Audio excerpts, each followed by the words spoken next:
Buenos días, esperemos que no tarden mucho los asistentes. Muchas gracias en nombre del PUEC, del doctor Javier Delgado y de la Coordinación de Humanidades por aceptar la invitación el día de hoy. Y bueno, nos acompañan el profesor Martín Rodríguez, que es el encargado del programa multidisciplinario de Servicio Social de la Facultad de Economía y Arquitectura. A él lo conocimos en un taller de la red CIAL en San Gregorio Atlapulco, y tienen unas propuestas muy interesantes de trabajo con los chicos y la comunidad. A la maestra Ana Montserrat López Trujillo, de la Alianza para la Regulación Urbana, que igual tienen propuestas muy interesantes para esto que ha pasado después del sismo desde lo que es el sector inmobiliario. Y al doctor Enrique Pérez Campuzano, que también está muy de cerca con las comunidades del suelo de conservación de la Ciudad de México en general, y que nos va a hablar un poco de lo que es la economía urbana regional en sí. Y bueno, vamos a dar una pequeña introducción de lo que pasó tras el sismo. Este es el último conversatorio de la primera ronda. Y bueno, tenemos que la zona metropolitana del Valle de México es una de las más importantes en cuestión económica a nivel nacional. Tiene una economía urbana bastante diversa. Tenemos desde lo que es el sector primario, algunas zonas manufactureras, el sector servicios, que es el más importante en la ciudad. Y bueno, ¿qué pasa? Que todo esto se detuvo durante 2 semanas tras el sismo para dar paso a los servicios de emergencia. Esta pausa fue una pausa paulatina, no se incluyó a toda la ciudad, solo a las zonas más afectadas. Y bueno, no fue una pausa total. Tenemos que hubo una gran participación de parte del sector económico, las cadenas de restaurantes que ofrecen sus servicios para los brigadistas, los voluntarios, para los damnificados, y otros que, bueno, en el caso de la Ciudad de México tuvimos el transporte gratis durante esos primeros días de conflicto. ¿Y qué pasa? Que esta pausa nos genera un poco de confusión. ¿Qué tanto se va a impactar o no negativamente a la economía de la Ciudad de México?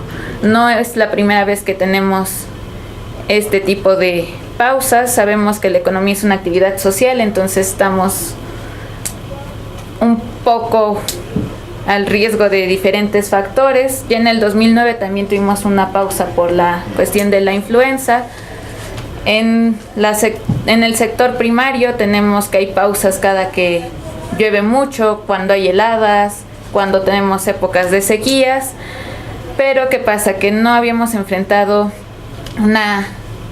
ya teníamos un tiempo sin enfrentar un momento tan fuerte como el de esta vez, que primero teníamos las inundaciones, viene el sismo.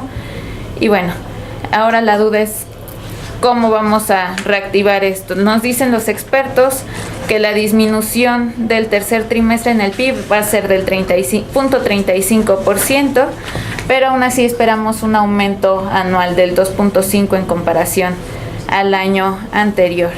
Es así que, bueno, en este conversatorio lo que buscamos saber es ustedes desde sus diferentes áreas, cómo es que lo perciben, ¿no? Para empezar, la primera pregunta es ¿cuál fue el sector más impactado, los sectores más impactados desde sus diferentes áreas?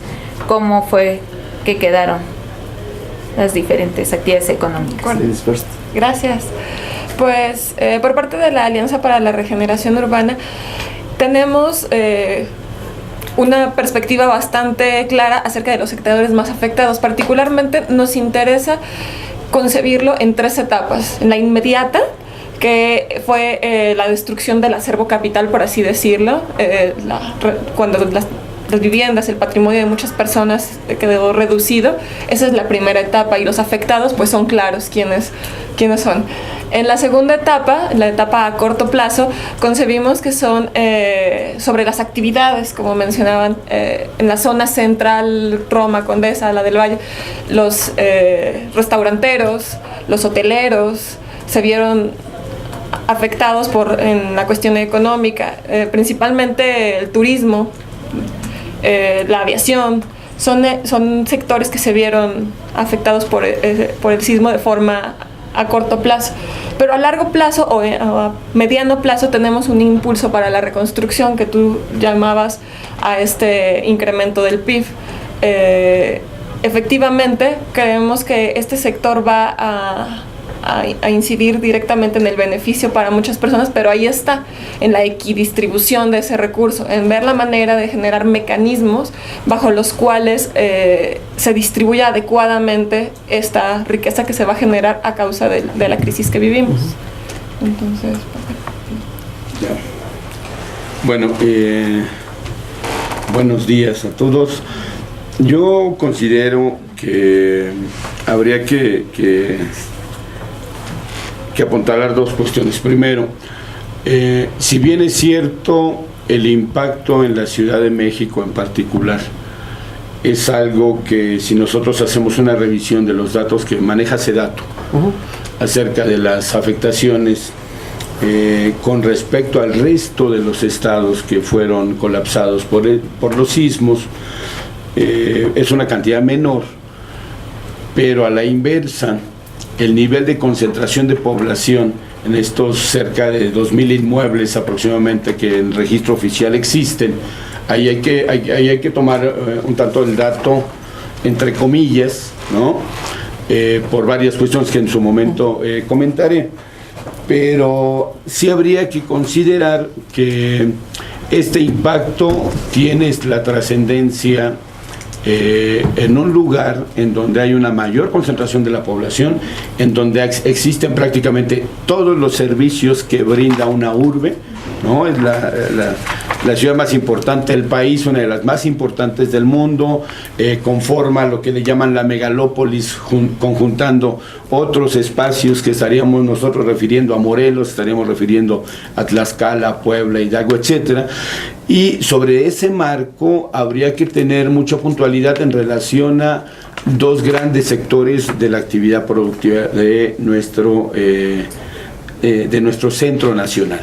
Uno es la parte de los servicios y el otro es la parte agrícola, que genera alimentos para esta ciudad y para algunas otras zonas. Entonces, sí es importante tener muy claro que, si bien es cierto, los colapsos en términos de inmuebles fueron mucho menores respecto a otros estados, la trascendencia de que haya sido en la ciudad más importante del país, más poblada de la República, etcétera, etcétera, etcétera, sí nos genera un conjunto de cuestionamientos, porque la pregunta es: ¿hasta dónde esta ciudad, con esta cantidad de acervos que equivalen casi al 25% de la producción nacional, del Producto Interno Bruto en ese terreno, no está preparada para este tipo de eventos, cuando ya con antelación, por lo menos hace 34 años, teníamos claridad de que venían eventos de carácter severo?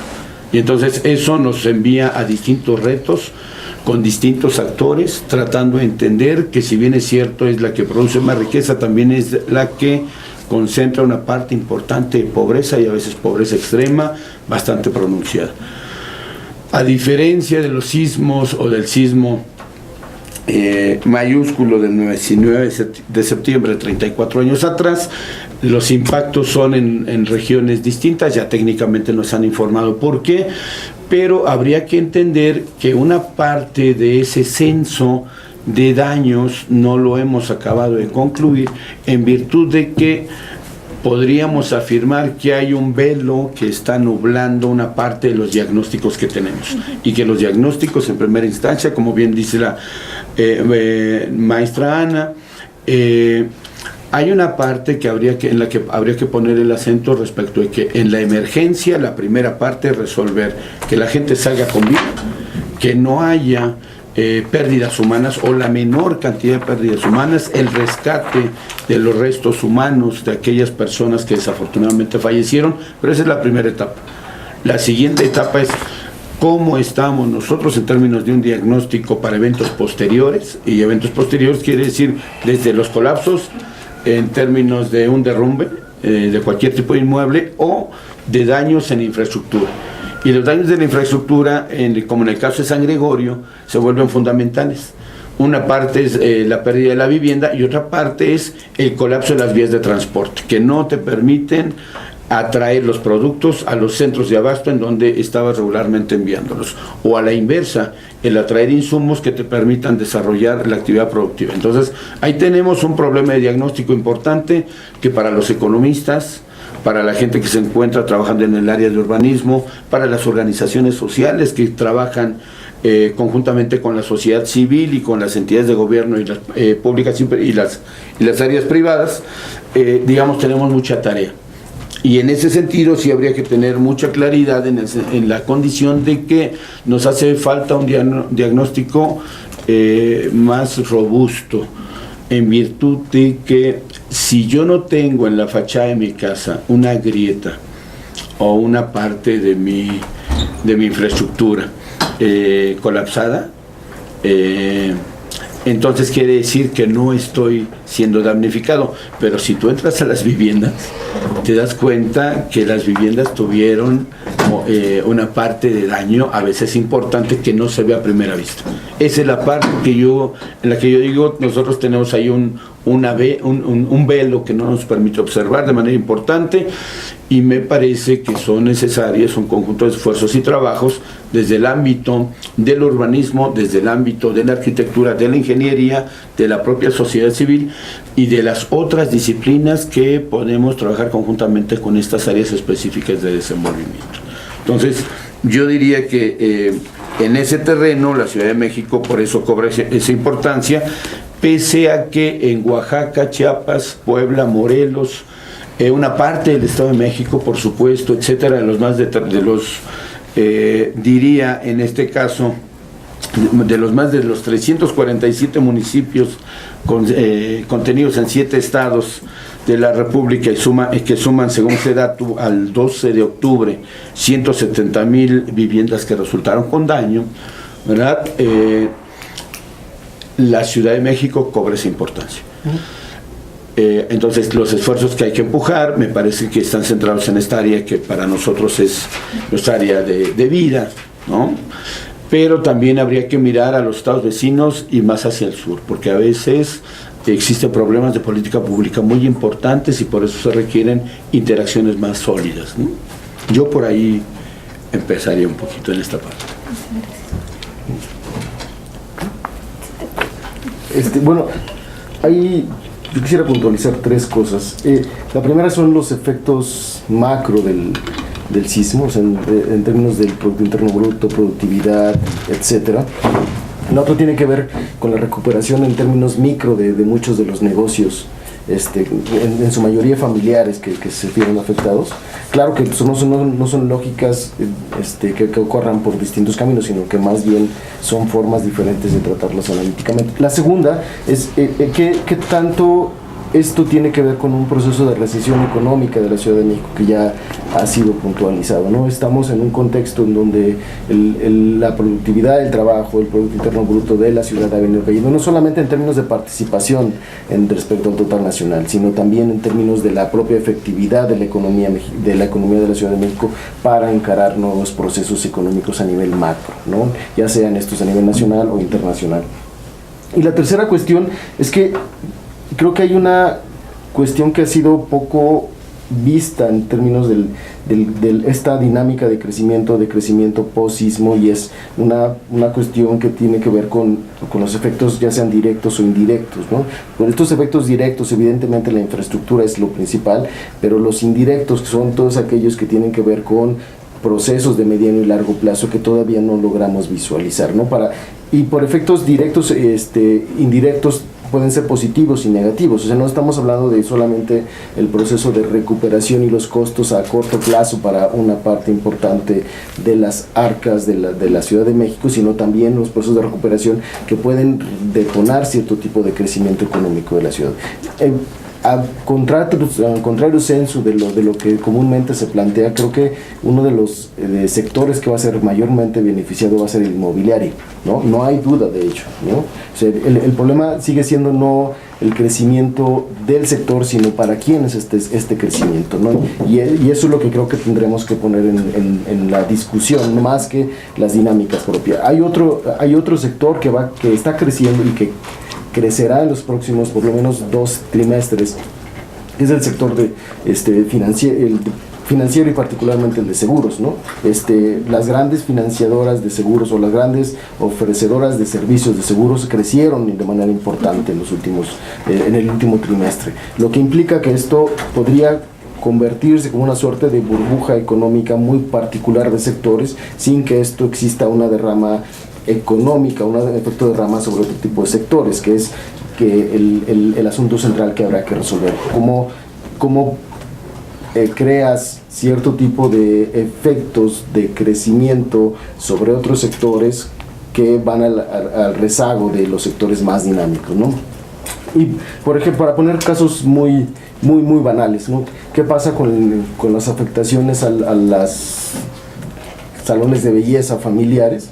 Y cómo lo puedes dinamizar a partir del crecimiento económico de financiadoras, ¿no? Es ahí donde está el punto, los puestos de comida, etcétera, que van muy de la mano, ¿no? Todo esto ha aparecido como una suerte de visión micro-macro, ¿no? Es una suerte de recuperación a nivel local, de la economía local, de los barrios, versus la recuperación económica de la ciudad, donde todavía no queda claro cuál es la estrategia del gobierno de la Ciudad de México, ¿no? Entonces, yo en tono de burla y en tono de regocijo, ¿no? Decía que en realidad el agente principal del proceso de recuperación del gobierno de la Ciudad de México ha sido la Secretaría de Economía, cuando debería de haber sido la Secretaría de Protección Civil, ¿no? O sea, ¿por qué? O sea, porque es esta dinámica, este discurso de crecimiento, y la cuestión de protección civil quedó como en segundo plano. O sea, esta es como la visión que tiene el gobierno de la ciudad. Esto trae consigo una suerte de estrategias muy específicas, ¿no? Ya hablamos no solamente de la recuperación agrícola en una parte importante del suelo de conservación, ¿no? Estamos hablando del sector turístico, ¿no? O sea, que se le ha apostado en un 80% a la recuperación del sector, porque va en términos de la propia visión del gobierno de la Ciudad de México a recuperar otro tipo de sectores. Lo que habrá que preguntarse es si es cierto que el sector turismo va a generar el efecto de rama, ¿no? Yo no creo, o sea, particularmente a mí si me preguntan, yo no pienso que sea el principal factor de detonación de un crecimiento postsísmico, ¿no? Y regreso a mi comentario inicial, contextualizarlo en un proceso de dinámica macroeconómica del gobierno de la Ciudad de México, ¿no? Justamente como comentaba, fueron varios los niveles económicos que se afectaron. Tenemos desde estos pequeños comercios locales, que muchos de ellos se solidarizaron con la causa. Tuvimos el caso de varios que donaron su inventario completo para apoyar, y la Secretaría de Economía lo que pide es que ahora que después de este proceso de ayuda viene el de reconstrucción, ¿no? Y justamente empiezan un poco las estrategias de apoyo que vienen desde las asociaciones civiles, desde el gobierno, desde la academia, de cómo vamos a hacer para recuperar todo esto. Y bueno, antes de pasar a que me contesten sobre estas estrategias específicas, sí puntualiza un poquito más en la parte turística, que como comenta Enrique, se da un apoyo a la parte más grande del turismo. Estamos en una temporada baja, de septiembre a noviembre es bajo para el turismo en la Ciudad de México, y aún así la Asociación Mexicana de Hoteleros nos dicen que perdieron 300 noches en esa semana, lo que significa cerca de $40,000. Entonces, ¿qué pasa? Eso es en la parte hotelera, pero los pequeños comercios, quienes se dedican al turismo de manera independiente, como el caso de Xochimilco, Milpalta, que tenía su feria del mole para la siguiente semana y entraron en esta dinámica de se cancela, no se cancela, porque además teníamos una carretera muy importante afectada que nos iba a conectar hacia esta zona.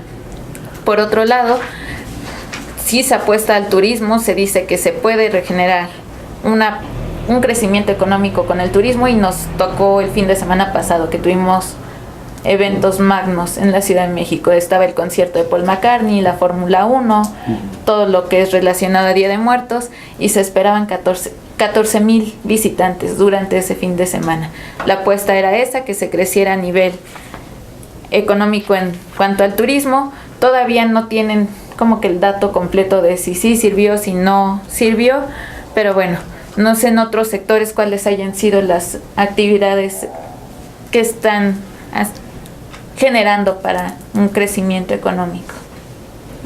Bueno, las acciones específicas para el crecimiento económico han sido focalizadas, como decían, desde lo micro hasta lo macro, ¿no? En lo micro tenemos, por poner un ejemplo, Seguimos 19S en la Roma y la Condesa, que está fomentando el consumo local.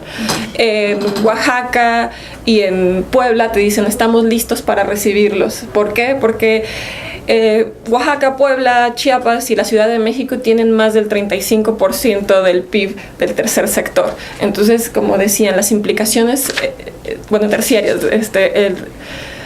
las implicaciones económicas a nivel macro son grandes, pero a nivel micro se ven en el número de locales, de comercios que fueron cerrados. Entonces, lo que nosotros creemos desde la organización donde me encuentro yo, desde la Alianza, es que debemos de trabajar con, primero, diagnósticos. Ninguna zona es igual a otra. Diagnósticos barriales, participativos, en alianza con el gobierno, la academia, organizaciones civiles. Esa es nuestra principal propuesta. No podemos hablar de un todo. Tenemos que saber cuáles son las condiciones particulares de cada contexto. Como mencionaban, en contextos un poco más rurales o rurales, las afectaciones son totalmente distintas y las estrategias para atender estas afectaciones van a tener que ser muy diferentes a las de la Ciudad de México. Entonces, nuestra primera propuesta va hacia esa parte, una reactivación económica focalizada a las necesidades de las personas en el contexto, a las características y a las dinámicas urbanas que existen, a la economía particular de la zona. No hay una receta secreta, o una receta infalible. Tenemos que hacer cada una de los análisis participativos del lado con la comunidad, del lado de las organizaciones, para poder entender hacia dónde se debe de hacer y de forma colaborativa. No creemos que se pueda hacer únicamente desde el gobierno o únicamente desde las organizaciones o solo desde la academia, solo la ciudadanía. Es imposible hacerlo de forma desarticulada. Ya. Bueno, yo siento que yo sigo pensando que hay que ser un tanto cauto en distintas cosas. Primero, sobre el asunto de las afectaciones, se dice 35% del PIB se va a impactar. Yo diría, hay que tomarlo con mucha reserva. El Producto Interno Bruto a nivel del país, de entrada, tiene una pérdida importante, y las expectativas que tiene Banco de México como Secretaría de Hacienda vienen en un constante ajuste. El hecho de que nos estén planteando que pese a los sismos vamos a tener esta pérdida en el PIB, en ese terreno, pero un crecimiento del 2.5%, en realidad lo que nos está diciendo es que la política pública a nivel nacional va a enfocar en cumplir las metas macroeconómicas ya trazadas, y que sobre ese marco van a cerrar filas utilizando la mayor cantidad de elementos técnicos, operativos, que les permitan a ellos asegurar esto.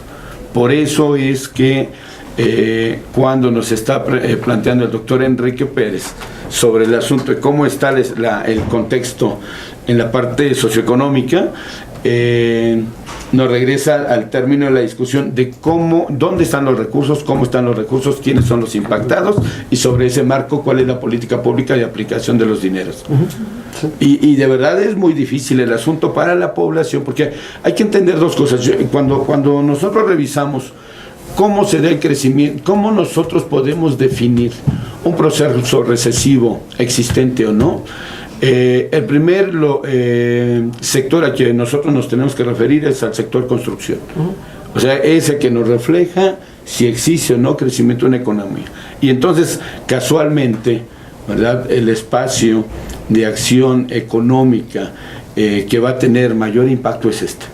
Entonces, por eso es de que se plantea que, si bien el PIB se reduce en un 35%, sin embargo vamos a crecer al 2.5%.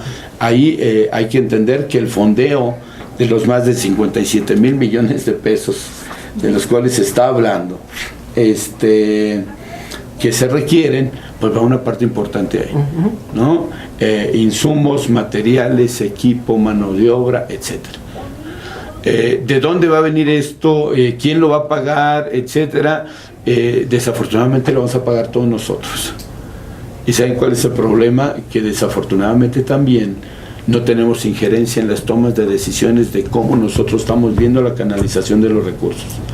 Y eso se vuelve tremendo cuando tú te das cuenta que una parte de la población la tratan con unas reglas y otra parte de la población la tratan con otras reglas. Por eso es que son necesarios los diagnósticos. Y por eso es necesario que la gente tenga que aprender que antes de que cualquier cosa, antes de que uno entre a la interacción, lo primero es que se requiere es hacer un pequeño diagnóstico base que nos diga dónde estamos parados, para poder ver si es que vamos a caminar en un sentido positivo o nos vamos a ir al desfiladero. Entonces, eso me parece que se vuelve muy importante. Otro elemento adicional es el asunto efectivamente de los seguros y la banca, tanto de crédito como los intermediarios. Porque ellos son los beneficiarios. O sea, el dinero, las familias no lo están viendo con tanta y sonante.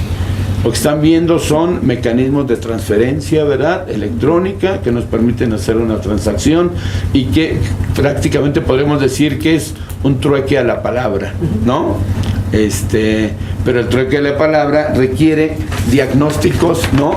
Requiere elementos que le permitan decir, mi vivienda estaba así, ahora está así, estoy en tal tipo de perfil de daño, requiero este tipo de reparaciones, perdí mis documentos, etcétera, etcétera. Entonces, ¿cómo la gente puede reclamar que le recuperen unos recursos para ver si puede acceder a un crédito? Fíjense, acceder a un crédito en vivienda. Cuando la vivienda que perdió era su propiedad, cuando se supone que esta Ciudad de México, por lo menos, tiene un seguro para este tipo, ¿verdad?, de eventos. Cuando se entiende que todos, de forma directa o indirecta, pagamos un perfil o nivel de impuestos, estando en la economía formal o estando en la economía informal, como informales pagamos el conjunto de elementos que tienen que ver con el aprovisionamiento de los servicios urbanos, etcétera, que nosotros disfrutamos. Pero al mismo tiempo, como consumidores, diario estamos pagando impuesto al valor agregado, que no nos digan que no. Y entonces nos clasifican, como no, el sismo no fue de 8 puntos y feria, ¿verdad? Entonces no somos beneficiarios del fondo. Entonces váyanse a sus recursos locales, ¿no? Llegamos a los recursos locales y nos dicen, sí hay dinero, pero ¿qué creen? Es que también necesitamos allí acabar de firmar el convenio con Hacienda porque la mecánica y los fideicomisos y y entonces se vuelve un asunto que engorrosamente no deja muy claro cómo está operando de manera transparente la política pública. Ese es un asunto de entrada bien importante por el cual la academia, las instituciones civiles, ¿verdad?, es necesario que participen, y los propios actores que han visto perdido su patrimonio, en términos de la casa habitación, en términos de los centros de trabajo, porque efectivamente había algunas casas de habitación que eran lugares mixtos, eran casa habitación y aparte era su propio centro de trabajo, y en términos del centro de trabajo, que sería un poco lo que vivimos nosotros en Álvaro Obregón y la Condesa, una parte la Narvarte, otra parte de la Benito Juárez, aunque de manera un poco más pequeña, etcétera. O sea, yo creo que en ese sentido lo que necesitamos precisar es la forma en la cual a los pequeños digamos, negocios afectados, se les tiene que dar una consideración en términos de tasa impositiva, de manejo de tasa impositiva, ¿no?, en términos de las tarifas arancelarias, los servicios y los bienes que se les proveen de parte de la política pública. Pero yo creo que también se podría incluso negociar con agentes de la iniciativa privada, que son una parte importante de quienes proveen los servicios, o una parte de los servicios, y que bien ellos podrían estar otorgando beneficios en términos del costo de los servicios que están generando. O sea, ¿por qué planteo de esta manera? Miren, para los productores nopaleros, en el caso de Xochimilco, Milpalta, etcétera, por ejemplo, ¿por qué no trabajar el subsidio que se le da de gasolina a los que están en la frontera? ¿Sí me explico? Porque para ellos sería fundamental. A los productores de hortalizas, ¿por qué no trabajar con ellos? Aparte de ese beneficio, una parte de los beneficios que significaría poder entrar en un precio adecuado o atractivo para los insumos que requieren en su producción. O sea, no solo es reconstrucción es importante, ¿verdad? Genera economía, por eso es de que dicen que vengan a la Ciudad de México, vengan a Puebla, vengan a todos los lugares posibles que sufrieron daño. Lo estamos esperando, sí, pero la gente no va si no existe una infraestructura básica. Vienen a la Ciudad de México porque aquí la estructura básica, ¿verdad?, de los servicios urbanos sigue funcionando. Realmente no nos colapsamos. O sea, lo que fue 85 es otra historia.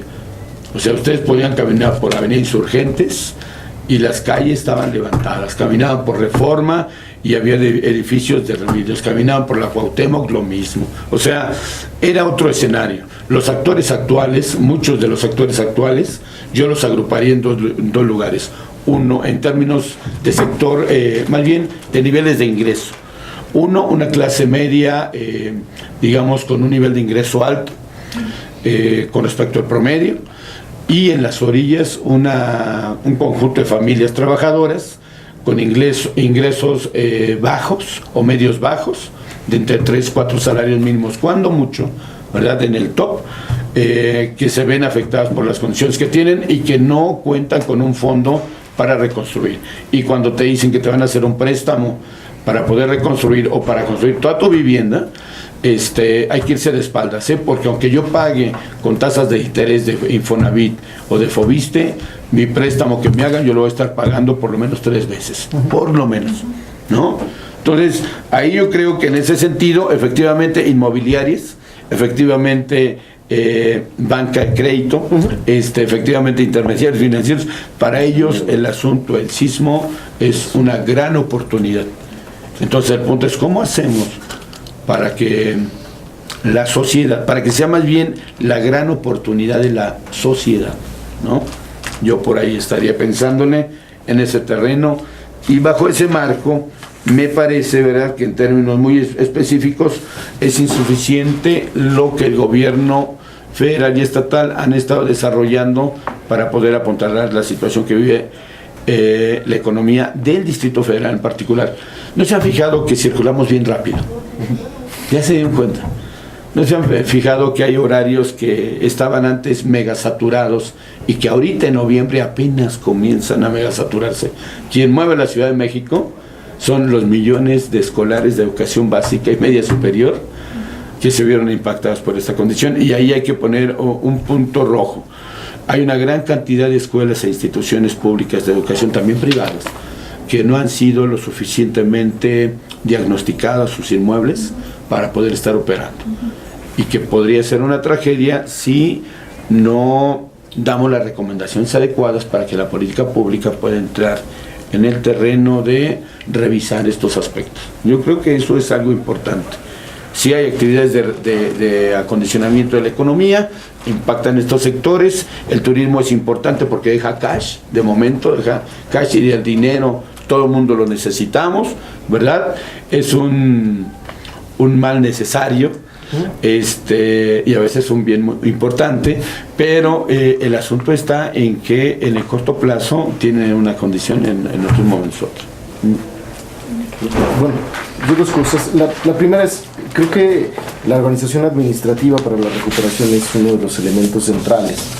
No podemos seguir pensando en una bolsa gigantesca, no estructurada, cuando en realidad está claramente estructurada en distintos sectores específicos, dependiendo la agencia a la cual se toque, ¿no? O sea, no es lo mismo pensar en un proceso de recuperación económica a través de incentivos económicos para la producción agrícola que pensar en un proceso de recuperación económica de micro o pequeñas empresas en áreas urbanas, ¿no? Porque la primera le tocaría a la CEDEREC, en menor medida a la SEDEMA, a la otra a la Secretaría de Desarrollo Económico, ¿no?, inclusive a Finanzas, ¿no?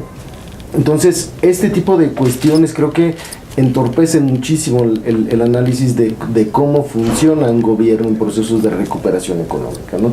Pareciera que el gobierno no tiene manga ancha en la asignación de recursos, cuando estos ya están claramente etiquetados y que no te puedes salir de este marco. Y si te sales de este marco, generalmente te llevas una denuncia, una demanda o por lo menos un periodicazo, ¿no?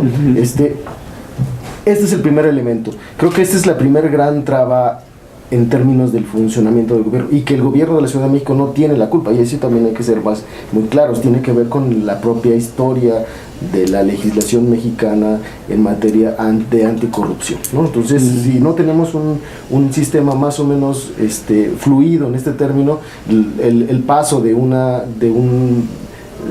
partida a otra es muy complicado. Piensen en lo que sucedió en la Secretaría de Educación Pública, ¿no? El Fonden resultó ser un financiador de la reconstrucción de las escuelas cuando no le tocaría, pero hacer el trámite burocrático les llevó 20 días, ¿no? Entonces eso es muy interesante de ver. Sucede lo mismo con CEDEREC y SEDECO, ¿no? Ambas debían tener como objetivo central el propiciar desarrollo económico, cada una en sus áreas espaciales características, pero entonces no podemos mandar dinero de SEDECO a CEDEREC ni de CEDEREC a SEDECO sin tener que pasar por una serie de requisitos administrativos necesarios, ¿no? Y para esos requisitos administrativos necesarios nos llevan 15, 20 días y son lo menos, cuando en realidad la situación de emergencia para las familias ya pasó, ¿no? Entonces, ¿qué caso tiene? ¿No? O sea, el sentido, ¿qué caso tiene?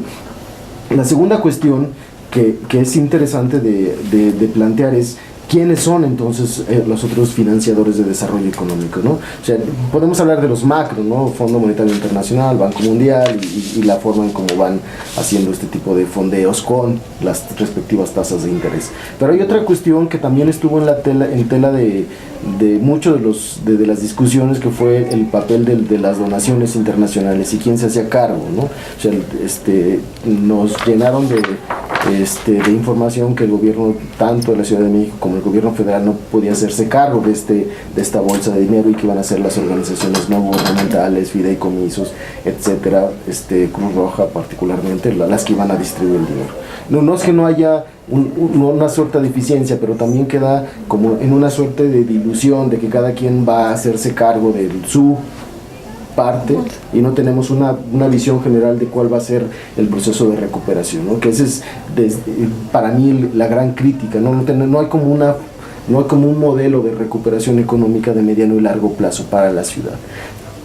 A este problema hay que sumarle otro, que en materia de empleo tenemos casi la mitad de población en situación de informalidad. Estamos pensando en procesos de recuperación económica teniendo como marco una economía formal, ¿no? O sea, ¿qué sucede con los micros, pequeños e inclusive con los vendedores informales, ¿no? O sea, ¿dónde están estos, no? Estos cómo se van a sumar al proceso de recuperación económica, o, como ha sucedido hasta el momento, van a ser delegados del proceso de recuperación, y entonces gran parte del costo económico va a pasar a ser un costo social y particularmente familiar, ¿no? Los datos de la Encuesta Nacional de Ocupación y Empleo deben salir en noviembre, ya pronto, y vamos a poder entonces ver la tendencia y si creció el comercio, el empleo informal o no. Mi hipótesis es que sí, ¿no? O sea, que gran parte de esto de las familias tuvieron que recurrir a estrategias de informalidad para llegarse a recursos, ¿no? El asunto es que si tenemos una economía contraída, ¿cuál va a ser este tipo de efectos en términos particularmente de las familias? Y por último, dentro de todo este tipo de estrategias, quizá las más interesantes tienen que ver con las cajas, ¿no? Con todas estas cajas sociales de desarrollo, ¿no? Pueden ser lo que sucede muchísimo en el Bajío con las cajas de ahorro, ¿no? ¿Y dónde están? Este papel parece no tan interesante en la Ciudad de México, ¿no? Pero creo que también sería muy interesante hacer un diagnóstico de lo que sucede con ellos y de otro sector que tampoco está claramente analizado y que yo también pienso que se van a ser de los grandes ganadores, que son todas las casas de empeño, ¿no? O sea, ¿qué pasa con Monte de Piedad? ¿Qué pasa con toda la economía pequeñita a nivel barrial de este tipo de empresas que se supone son unas financiadoras para situaciones de crisis, ¿no? familiar, y entonces que yo pienso van a crecer de manera importante en los próximos, por lo menos el próximo año completo, ¿no? Sí, bueno, ciertamente, como han mencionado todos, aquí un problema que tuvimos fue el acceso a los recursos. En este caso Fondem, ciertamente se hicieron polígonos. En el caso de la Ciudad de México nos dicen que económicamente Benito Juárez fue la más afectada. Entonces, ¿qué pasa? Que parece que nos hacen una sola ciudad en función de que si Benito Juárez tuvo creo que 47%, sí, un 47% de pérdidas en negocios, tomamos como que es un nivel socioeconómico medio alto y de ahí nos catalogaron a toda la ciudad, y justamente por eso no entramos, como comenta el profesor Martín, al nivel de Oaxaca o Chiapas, a pesar de que aquí también tenemos comunidades rurales que quedaron fuera y que dentro de la misma Benito Juárez no todos son iguales, ¿no? Sí hay una clara diferencia económica y todo el mundo quedó igual. Ahora, ¿qué es lo que se ha tratado de hacer? Justamente a través de estos procesos de recuperación empiezan a generar programas emergentes que son casi de manera inmediata, y nos dicen que les van a dar de 9,000 pesos a 2 millones a los diferentes afectados, ¿no? Y estos son préstamos que van a irse a 12 meses, tienen 2 meses de gracia y además van a tener una tasa de 11% anual, que para alguien que recibe 2 millones significa que su empresa es grande, y un 11% de interés anual es nada, mientras que para los pequeños locatarios sí vemos que es más significativo todo esto. Por otro lado están justamente todas estas estrategias que comentaban, ¿no? Para la Roma Condesa, una serie de tours que se están haciendo para reactivar la cuestión gastronómica, cultural, deportiva. Para el sur igual vienen importantes estrategias, sobre todo en cuestión turística, que aquí volvemos al punto de quiénes se están quedando dentro y quiénes fuera. Nos dicen que van a apoyar a quien es prestador de servicios turísticos, pero las cadenas son un poquito más largas. Entonces viene el que acomoda los carros, la que vende quesadillas, el que vende aguas, el guía, el taxista, los locatarios de los mercados, y son procesos que parece que estamos dejando un poquito fuera cuando hablamos de sectores económicos afectados, ¿no? Quizás el gobierno se fue muy sobre, ok, estos son los sectores más afectados, pero deja fuera la cadena que esto implica. Entonces, bueno, la siguiente pregunta es, ¿qué se está haciendo justamente desde las políticas públicas? ¿Qué se podría hacer? Que es un poco ya lo que nos comentaban. Y bueno, en este caso son puras estrategias desde la política pública. ¿Qué es lo que ustedes sugieren? De acuerdo. Bueno, yo comienzo hablando acerca de la posición que tiene la política pública hoy. Si nos ponemos a analizar la ley de reconstrucción que salió inmediatamente después del sismo, es muy cuestionable y nos habla mucho de la línea en la que se está trabajando. Esta reconstrucción, desde el entendimiento de esta ley, debió de haber sido inmediata. Todo lo que se cayó, todo lo que se derrumbó, hay que volverlo a construir. Hay que volver a hacer la ciudad, volver a restituir estas viviendas. Esa es la línea en la que apunta. Todos los abusos previos que existieron en densidades extras ahora tienen derecho y se olvida todo ese tipo de abusos. Ese tipo de líneas de trabajo creo que no ayudan a la visión a largo plazo y a las necesidades reales de la ciudad y el ecosistema urbano.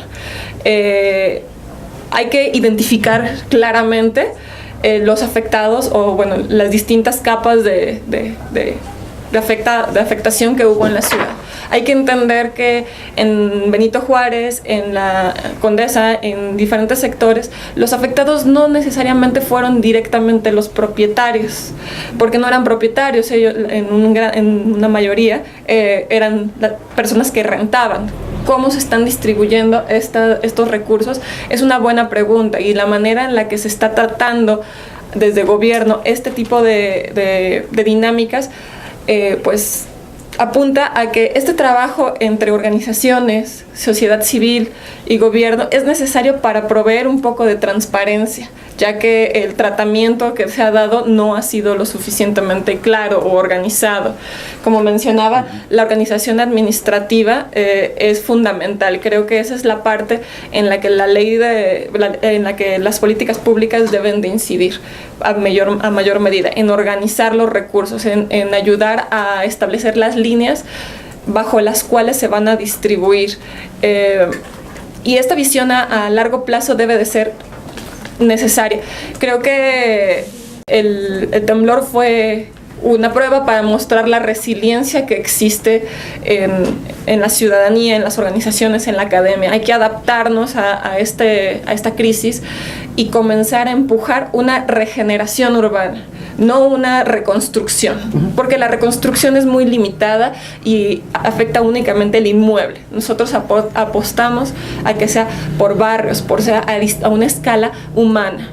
Entonces, la política pública debería de apuntar hacia esta parte, a una escala más a la ciudadanía, de las necesidades urbanas y no de los grandes capitales. Como mencionaba, los desarrolladores inmobiliarios son el 7% el sector de la construcción es el 7% del PIB, de ahí es el crecimiento, ¿no? De ahí se habla, por eso va a crecer la economía, pero como mencionaba en un principio, la equidistribución de estos recursos es lo que nos interesa, la participación de la ciudadanía y de los distintos sectores para que esto se logre es lo que la política pública debe de fomentar. Ya. Bueno, a mí algo que me pongo a pensar un poco y me aterra es que a finales de un sexenio ocurre un evento de esta magnitud. Y eso posibilita dos vertientes que tal vez influyen negativamente aún más en las políticas públicas nacionales. Y es que, como los sectores que te aseguran el reflejo del crecimiento son los que están involucrándose acá, y como el proceso de reconstrucción ahí sí, de los inmuebles, no se arregla en 3 meses ni en 4 meses, no sé si me explico, sino que por el tamaño de la obra tú estás hablando de por lo menos 3, 4 años, pero en el arranque tienes que impulsar fuerte. Entonces tú aseguras que tu sector dinamizador, reflejo macro, esté activo y entonces vaya cerrando con broche de oro pese a la tragedia, nos van a decir, ¿no? Entonces ahí es algo que de entrada hay que tener muy claro. Una cuestión segunda es que el otro sector fundamental en todas las economías del siglo XXI, el sector servicios y en particular el sector financiero, con todas sus áreas, ¿verdad?, es el más sólido. Ocupa mayor cantidad de población y de forma adicional es el que inyecta mayor recurso medidos desde el Producto Interno Bruto, ¿no?, desde ese marco. Entonces, es nuestro intermediario por excelencia para el manejo de todos estos recursos y esto significa que por eso vamos a tener esos reflejos a nivel macro. A nivel micro sí tenemos un grave problema. O sea, de entrada en un sector más bien en un conjunto de productos de consumo básico, el precio unitario de esos productos se vino para arriba, precio de mercado, ¿no? Y entonces tú llegabas al tianguis y te encontrabas con que 3 nopales por 10 pesos, ¿no? Cuando previo al temblor te daban 10 nopales por 10 pesos. Tú vas ahora al mercado y te tocan de a 5 nopales, ¿no? Porque dicen que ya se está componiendo, de a 5 nopales por 10 pesos. Pero vaya, a lo que me estoy refiriendo es a que el precio específico de un conjunto de bienes o productos que no son fundamentales, de la noche a la mañana se nos dispararon en los precios. Y entonces ahí el maquilleo de una cantidad importante de precios se vuelve central para lograr relajar y generar calma, porque tenemos enfrente un proceso electoral que va a impactar a todo el país, tanto a nivel federal como a nivel de la Ciudad de México. Y el problema es de que quien vive directamente esos embates de la política, pues es el conjunto de la sociedad, y ahorita los sectores más vulnerables están inmersos en estos espacios donde se colapsó su casa de habitación, su centro de trabajo, o las dos cosas al mismo tiempo. Y entonces la política pública me parece que debiera ser rediseñada en términos de ubicar dos cuestiones. Uno, aquel conjunto de actividades que se pueden estar desarrollando, que apuntalen la posibilidad de que la gente no reciba una dádiva, sino que reciba condiciones que le permitan desarrollar una actividad productiva para ganarse unos centavos. O sea, creo que de entrada es eso, porque si nosotros nada más lo damos en términos de subsidio, el subsidio se acaba en un pestañeo. Entonces lo que necesitamos más bien es buscar un mecanismo que permita que a las personas, debido al conjunto de actividades que desarrollan, se les puedan proporcionar condiciones que les permitan emprender un conjunto de actividades productivas para poder estar en mejor condición.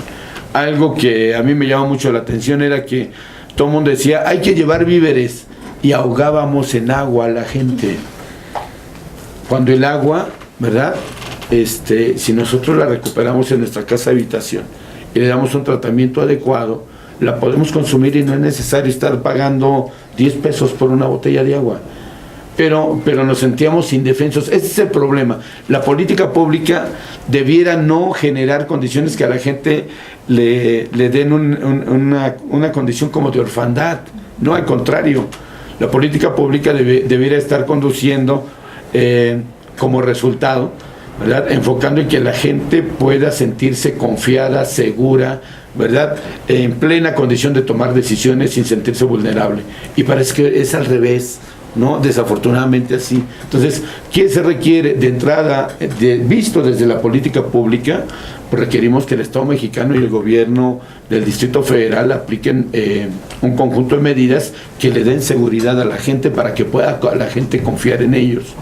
O sea, es de locura que la gente te diga que el DRO llegó a pedirle 30,000 pesos para darle el dictamen porque es el que requiere la delegación para que puedan hacer la obra. Es de locura que llegue una delegada política y les diga a las personas que les van a reconstruir su edificio de 24 departamentos, pero que le van a poner 8 más para que se pueda financiar la obra. 8 más, ¿se dan cuenta? Es absurdo que llegue la gente y que te digan, bueno, tú como estás en la Benito Juárez, eres de las gentes que tienen un nivel socioeconómico importante, por tanto entonces a ustedes no les vamos a dar un peso, ni siquiera material para que hagan su obra. Pero además no pueden hacer ahorita nada de obra, ¿verdad? ¿Por qué? Porque no está el dictamen, ¿no? Entonces llega la gente, y la gente urgida por tener seguridad, ¿no? Esa confianza de que donde duermes, pues vas a amanecer al siguiente día, ¿no? O que están tus hijas, tus hijos, y que cuando tú sales a trabajar y ellos llegan a la casa habitación, pues ellos van a estar ahí seguros. Entonces imaginen la condición en la que está la población, en la que le dicen, bueno, no te voy a dar dinero, tú tienes un buen nivel socioeconómico, tú puedes pagar, ¿verdad? Pero no hagas nada de obra, porque si haces algo de obra hasta te vamos a multar.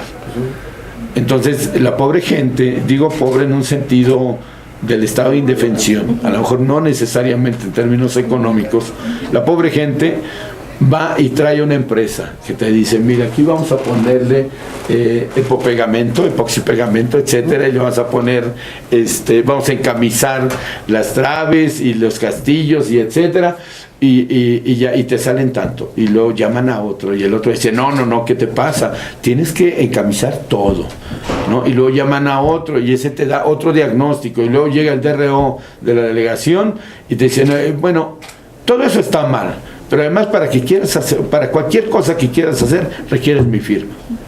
Y luego vengo.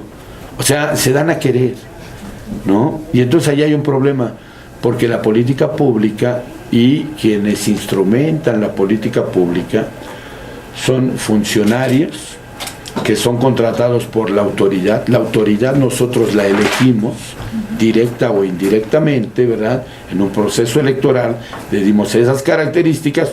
Los funcionarios son aquellos que están designados por la autoridad para cumplir funciones bien reguladas, bien establecidas, y ellos debieran ser quienes como operadores de la política pública debieran de estar determinando de forma muy clara y precisa los distintos espacios y niveles en donde el actuar de la política pública resuelva. Porque además es un contrasentido, bien importante. Les pagamos muy bien de parte de los recursos que nosotros desembolsamos en todos los aspectos con los que se financia la ley de ingresos, pero además, ¿verdad? Cobran muy caro y nos cobran horas extras. Y luego llegan a vender caro su amor.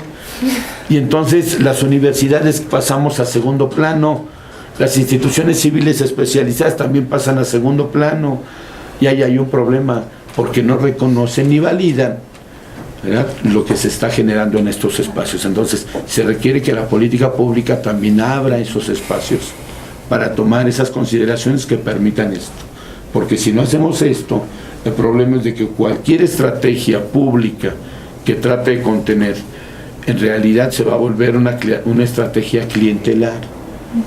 Y las estrategias clientelares regularmente no resuelven los problemas, los profundizan y desperdician una cantidad de recursos impresionantes, deteriorando la calidad de vida de la población.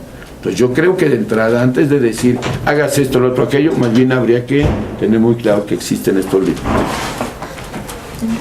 Bueno, yo comenzaría por plantear un plan maestro de recuperación. O sea, si no tenemos claro hacia dónde vamos, va a ser complicado saber exactamente dónde está.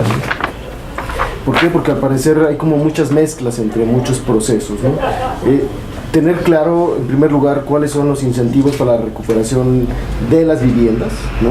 Y ahí hay dos actores importantes a los cuales habrá que atender. En primer lugar, la población, como con cierto tipo de incentivos, préstamos o transferencias, subsidios, etcétera, todos los mecanismos que esto van.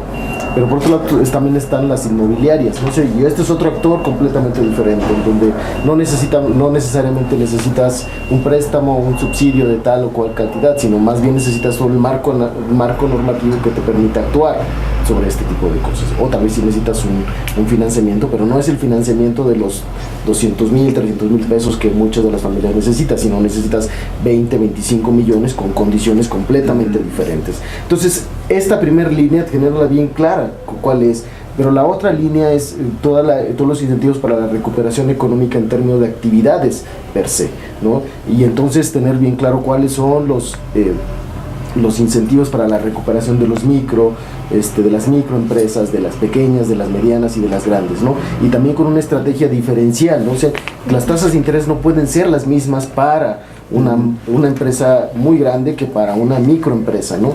Porque te chupas o te desgastas a la microempresa, y también a la macro, porque también vivir con créditos de 20-25% anual es muy alto, ¿no? Entonces habría que pensar. La segunda cuestión importante es que estamos hablando de un proceso en donde el gobierno es el único actor, ¿no? Cuando en realidad hay por lo menos otros dos. Ya hablamos de las organizaciones no gubernamentales, las asociaciones civiles, etcétera, las organizaciones de la sociedad civil, etcétera, pero están lo que el presidente de la República firmó con los empresarios, ¿no? Y el gobierno de la Ciudad de México también lo hizo, no lo hizo tan grande como fue con el presidente de la República, pero esta cuestión de las 3P, ¿no? El Public Partnerships, ¿no? O sea, ¿qué pasa con este tipo de cosas, ¿no? ¿Dónde están? ¿Y en qué esfera se va a quedar todo este tipo de apoyos? Yo todavía no veo claro dónde están este tipo de elementos, ¿no? O sea, las empresas o los empresarios se van a hacer cargo de qué, bajo qué mecanismos y con qué resultados esperados, ¿no? No está claro, ¿no?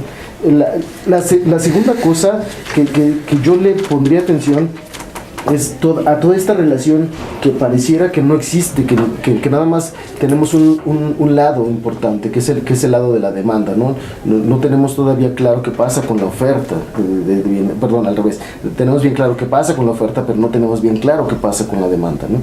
En una situación de crisis económica, con préstamos, con más préstamos, con ahogamiento de una clase media, ya no se diga de las clases populares, o sea, ¿dónde tenemos el lado de la demanda, ¿no? O sea, vamos a crecer, ¿no? El INEGI, los datos de antier del índice de precios y la confianza del consumidor habla de una caída en la demanda, ¿no? O sea, queremos reconstruir una ciudad sin demanda, creo que sería darse un tiro a uno mismo, ¿no? ¿Por qué? Porque si tú quieres ofertar una cantidad importante de servicios, pero no tenemos dinero para comprarlos, o sea, no tiene sentido. Entonces hay que ver otro tipo de mecanismos también de incentivos al consumo.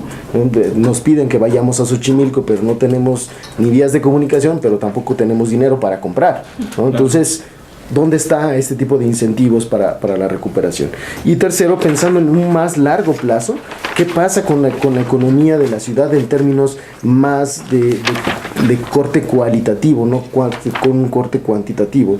Seguimos pensando en una economía de baja productividad, de bajo valor agregado, que se está reconstruyendo a sí misma, sin tener claro que podemos transitar a un estadio cualitativo diferente. Pero eso no es un estadio que sea para el 2018, 2019, 2020, es para 2030, 2035, en donde incentivos al desarrollo de la educación de nivel básico, TICs, hacer actividades creativas, empresas de otro tipo, etcétera, ¿no? O sea, que ya no sea la peluquería per se, ¿no? Que ya no sean los servicios personales de baja productividad, sino sean otro tipo de servicios cualitativamente diferentes que puedan generar lo que Alejandra decía en algún momento, cadenas productivas, ¿no? O sea, no estamos hablando de situaciones aisladas, ¿no? Estamos pensando en un sistema que tenga que ver desde la producción de cierto tipo de servicios o la generación de cierto tipo de servicios hasta la demanda de otro tipo de cualitativamente diferentes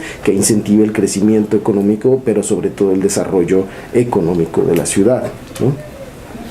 Bueno, sí, ciertamente con esto vemos que es como una pequeña oportunidad para retomar, bueno, una gran oportunidad para retomar políticas y estrategias que ya se habían planteado en algún momento. Teníamos desde hace algunos años ya todo esto del hecho en México, que salieron con el escudo y nos decían consume local, consume lo tuyo, y esta vez es una de las estrategias que plantean, ¿no? Hay que privilegiar todo lo que se hace en nuestro país y nos empiezan a hablar de cifras, sobre todo en la cuestión de generación de empleos, que por cada 10 millones de pesos invertidos en productos locales se pueden generar hasta 24,000 empleos. Y en total se puede llegar hasta tener una ganancia de 17 millones de pesos para el PIB. Pero bueno, justamente esto es algo que no va a pasar ya, que en este momento nos van a decir, yo invierto los 10 millones de pesos y hoy me generas los 24,000 empleos que están señalando.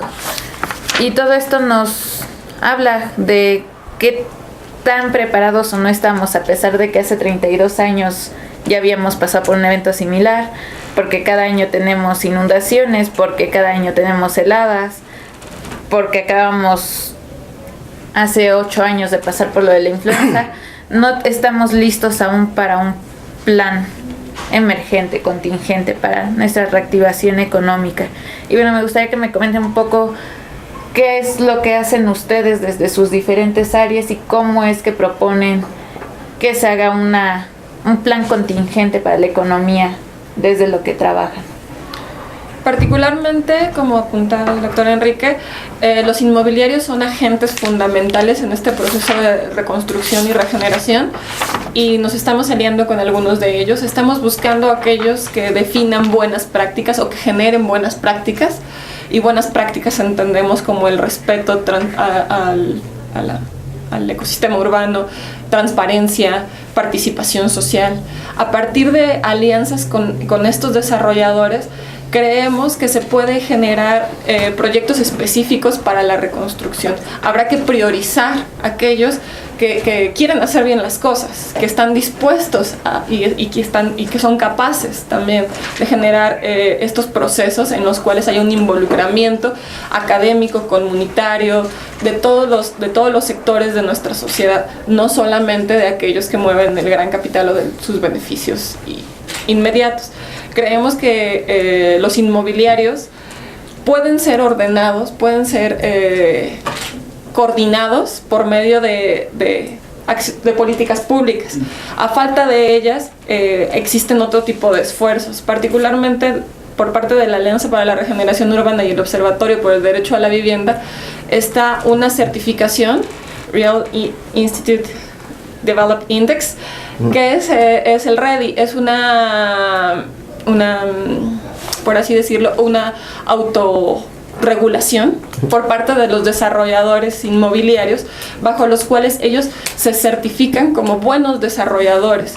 Habría que priorizar a estos desarrolladores para la reconstrucción. Esa es la estrategia en la que nosotros creemos. Habrá que considerar cuáles son aptos para este proceso y priorizar que ellos desarrollen este proceso. Sabemos que los desarrolladores cuentan con el capital y la capacidad para generar un verdadero proyecto de mejora en la ciudad y de regeneración. Entonces, a partir de eso estamos trabajando con ellos. Actualmente tenemos un polígono en la Roma Condesa y estamos trabajando en otro en la zona de Cuapa, de la mano con organizaciones civiles, otras organizaciones civiles,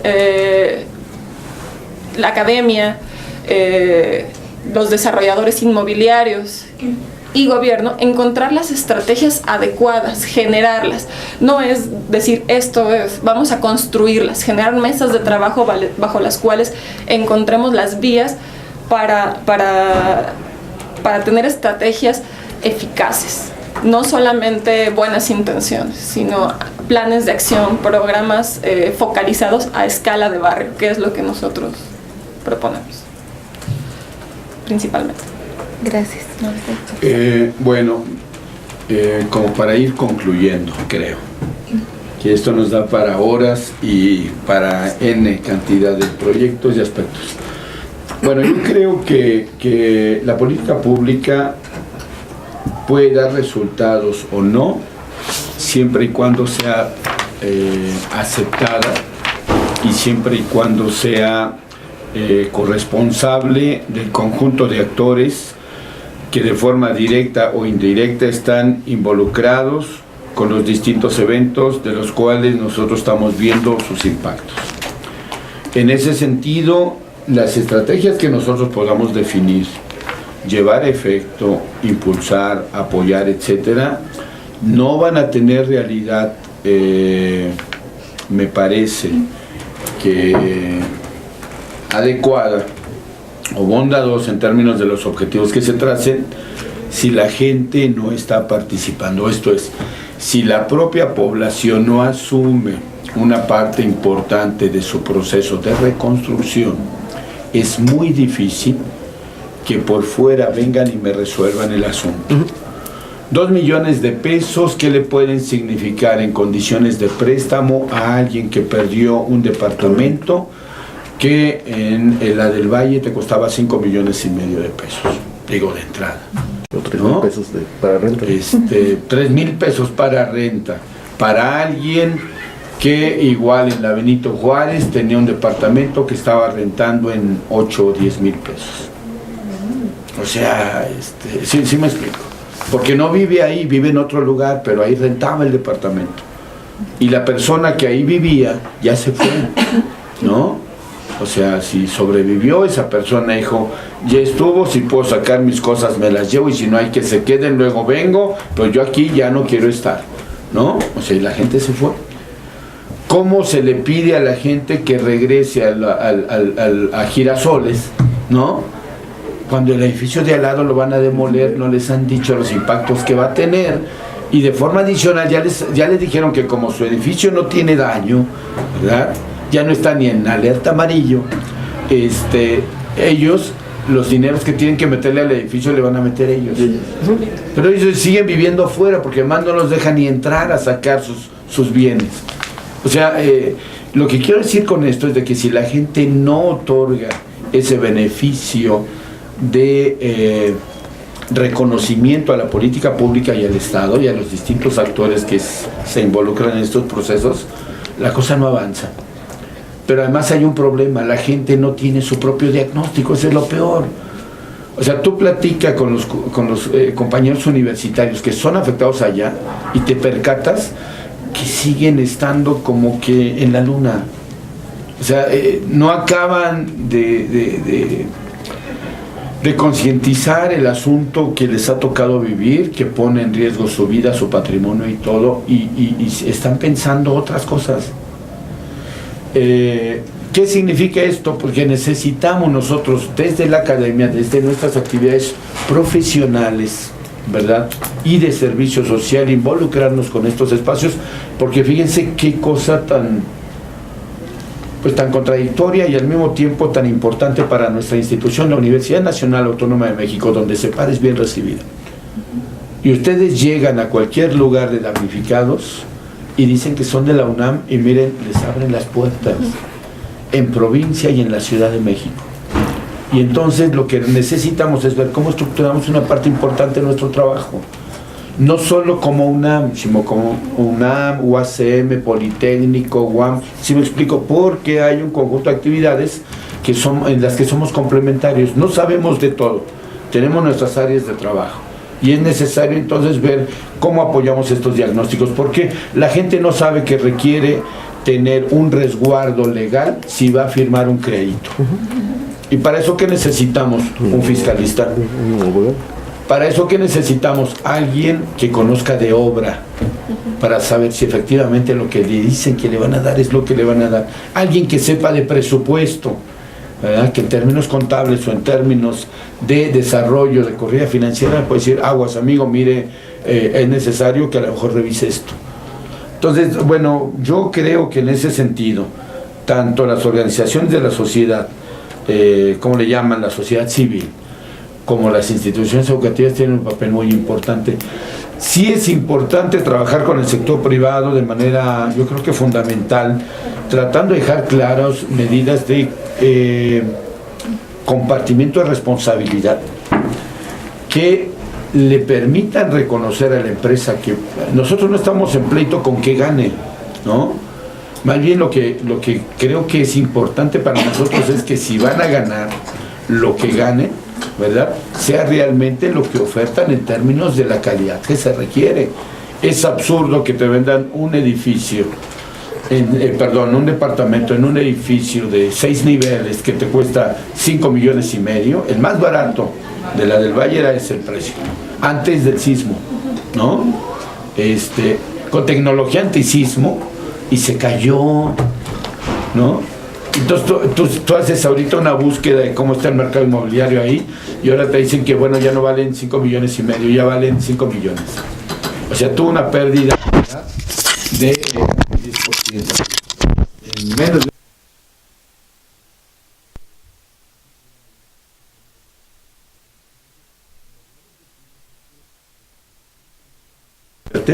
tengan el nivel de calidad que dicen que tienen. Y en ese sentido las interacciones, yo creo que para nosotros son muy sanas. Nosotros en Facultad de Economía estamos tratando de impulsar esto de los diagnósticos, apoyándonos con una gran cantidad de compañeros de las diversas disciplinas, en la idea de que esos diagnósticos nos puedan permitir buscar cuál es el mejor mecanismo que nos permita ayudarle a la gente en términos de asesoría jurídica, en términos de contactar a nuestros compañeros de facultad de arquitectura, de ingeniería, incluso de medicina, de psicología, de derecho, de contaduría, de la propia economía, porque las diversas áreas de trabajo de nuestro desempeño profesional se involucran en este perfil de tipo de eventos. Entonces, ¿qué estamos buscando? Bueno, darle la atención, en este caso sería multidisciplinaria, ¿verdad?, en esta condición, pero no podemos ofertar nada si no sabemos qué es lo que necesitan. Entonces, a partir de eso diseñamos nosotros un instrumento que los compañeros de UACM, digamos, hemos ampliado un poquito más el asunto, y compañeros del Poli de UACM nos hicieron favor de digitalizar, más bien de colocarlo en línea para hacer este instrumento aplicable en línea, y nosotros tener ya un antecedente de qué requerimos, cómo vamos a llegar, a quién vamos a ver, dónde se encuentra, etcétera, y a partir de eso es que ya estamos, digamos, desempeñando varias actividades. Ahorita tuvimos una reunión de trabajo con lo que le llaman la Asamblea de Damnificados de la Benito Juárez, precisamente, y nos encontramos que hay una diversidad. Están los polos gigantes, ¿no? Desde la gente que tiene recursos muy altos y que es muy consciente, ¿eh? La gente te dice, mira, yo lo que necesito es únicamente que vayan y me digan que si lo que me están recomendando es lo pertinente o no. yo me voy a encargar de meterle los centavos que le tengan que meter, pero no me vengas a ver ahorita a mí. Ve a ver al edificio de la señora que está en semáforo rojo, que no le han dado su dictamen, ¿verdad? Y que además una parte de las familias sigue estando ahí. Sí me explico. Entonces, eso se vuelve absurdo. Cuando la política pública no está cumpliendo su función, suceden esas cosas. Entonces, bueno, nosotros estamos en ese terreno y tenemos programadas algunas visitas de campo para apoyar esto. No podemos recomendar, por ejemplo, un mecanismo que busque un apoyo a fondo perdido para los productores de hortalizas, en el caso de las chinampas, si ellos no nos contactan y nos dicen, por favor, miren aquí, etc. O sea, porque necesitas hacer un cálculo de la pérdida. Ha habido otros eventos en el país en donde se han dado condiciones bien difíciles para los productores y el gobierno federal ha apoyado con recursos de fondo perdido. Ponemos desde el ámbito de el programa de servicio social que estamos manejando nosotros, es la de identificar los problemas a través del instrumento, en coparticipación, por supuesto, con los afectados, para elaborar las carpetas de diagnóstico locales que en lo personal requieren. O sea, porque si tú vienes y me dices que eres dueño de la parcela, necesito un documento que me acredite, ¿no? Y dices, pero sí, que nada más que se cayó mi casa y ahí quedó todo. Bueno, entonces necesitamos una carta que acredite, ¿verdad? La personalidad, tu personalidad en el espacio, dueño del predio, etcétera, de tus vecinos. La llevamos con un juez, la acredita, la llevamos con el representante de los bienes comunales o ejidales, etcétera, da firma y entonces ya la institución que te tiene que acreditar esto da fe de que ahí están esos, que tiene que ver con los trámites engorrosos que comentas, Enrique. Ese es el punto. Entonces, yo creo que en el corto plazo, digamos, de aquí a marzo del año que viene, este trabajo necesita acotarse para que los dineros puedan fluir. Hacia adelante es tal y como tú lo planteas, de una línea mucho más amplia, ¿no? Con esos diagnósticos y ese programa maestro. Bueno, nosotros en el instituto hay por lo menos dos grandes líneas de acción. La primera fue el tratar de hacer como una suerte de diagnóstico en una comunidad en Morelos, en donde nosotros somos un instituto multidisciplinario, entonces tenemos prácticamente de todo y han salido como un programa maestro de este tipo, ¿no? O sea, es tratar de establecer una lógica de reconstrucción basada en el incremento del nivel de calidad de vida de la población, ¿no? O sea, ese ha sido como el gran asunto.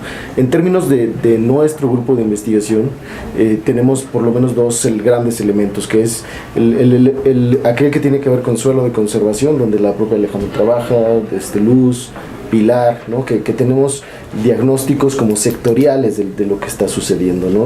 Alejandra con turismo, Luz con el sector inmobiliario, Pilar con agricultores, ¿no? que tenemos ya como bien armado cuál sería el trabajo de mediano y largo plazo. Y afortunadamente para nosotros, aunque desafortunadamente para gran parte de las familias, podemos tener el pre y el post, ¿no? ¿Qué sucedía antes del sismo? O sea, cuál era un diagnóstico más o menos general de las actividades económicas, mercado inmobiliario, de actividades turísticas, etcétera.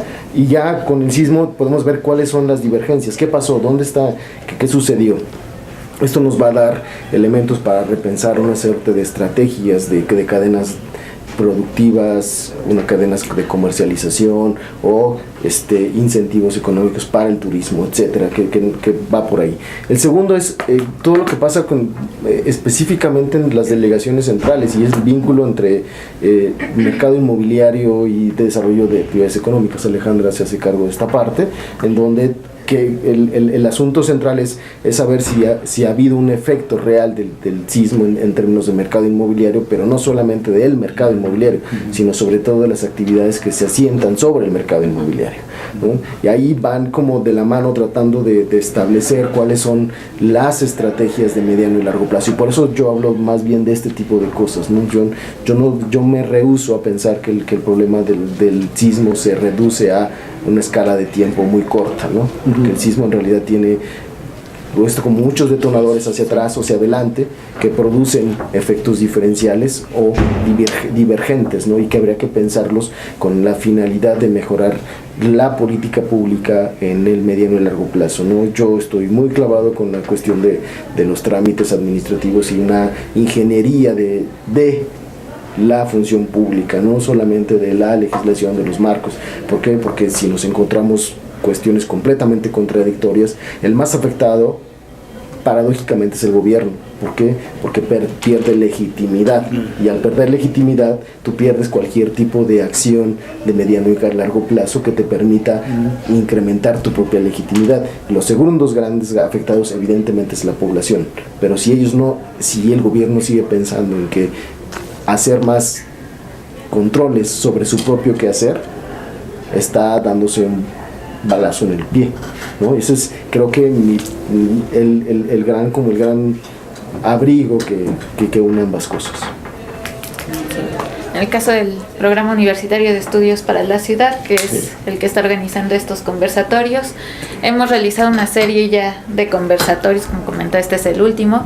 Ya vimos la parte de la movilidad, del mercado inmobiliario, de servicios, justamente todo esto que hoy se ve que también impacta en lo económico, ¿no? Que no estamos completamente separados unos de otros.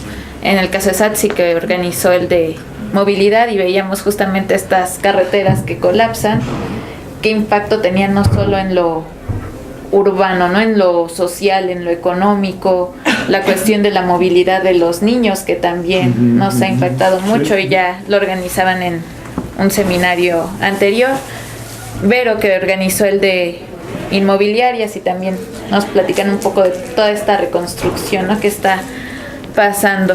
Y bueno, finalmente la invitación del PUEC es justamente hacer un poquito de estos estudios que incluyan a la parte social, a la parte de las organizaciones, a la academia en sus diferentes facultades, institutos, y que nos podamos sentar a trabajar una agenda más completa de lo que sería la reconstrucción urbana en su totalidad. Y ciertamente, como comentaba el profesor Martín, cuando uno va a campo vemos que la organización no es algo que solo nos está afectando a nivel gubernamental, ¿no? También a nivel vecinal, en este caso en San Gregorio, ¿no? Que íbamos y había demandas de todo tipo. De pronto la Red Cial convoca a los agricultores y llegan padres de familia, vecinos afectados, personas de comunidades aledañas que sobrepasaron en ese momento un poco lo que se esperaba del trabajo. Sí nos dio pie a que viéramos más oportunidades para intervenir desde la academia, pero nos quedó claro que la organización viene desde lo más básico hasta el gobierno. Y justamente, como decían, si no tenemos un diagnóstico como vecinos, como pobladores, no logramos canalizar nuestras demandas, y en la verticalidad hay un punto en el que se pierde todo eso, ya sea por trámites, por que no nos corresponde el FONDEM, porque no tenemos este acercamiento con agentes inmobiliarios o alguien más, porque desconocemos el proceso o tenemos miedo de acercarnos. Y bueno, antes de pasar a las conclusiones, no sé si alguien tenga alguna pregunta. Yo tengo una pregunta para la maestra Ana López. Mencionó que era importante como estar en contacto con las inmobiliarias que tienen buenas prácticas para la reconstrucción. Creo que es muy importante que no se reconstruya lo mismo, como usted me comentaba. Creo también que el sismo fue un momento para notar como lo que se estaba haciendo mal, ¿no? El ver por qué es importante que haya ciertos estándares que no se puede construir porque sí, ¿no? Y bueno, también ver cómo es que se puede dar la vuelta a ciertos lineamientos en las leyes de construcción en el DF. La pregunta es, ¿cómo ha sido este acercamiento con estas inmobiliarias de buenas prácticas? Es decir, ¿cómo es que los identifican y después cómo es el acercamiento para llegar a puerto? Bueno, actualmente estoy trabajando en una investigación acerca de buenas prácticas. Estamos definiendo qué son buenas prácticas para poder entenderlo. Y desde ahora, en la línea en la que estamos, es integralidad urbana, es decir, que no lleguen y construyan su edificio y pues se olviden del contexto en el que están insertos.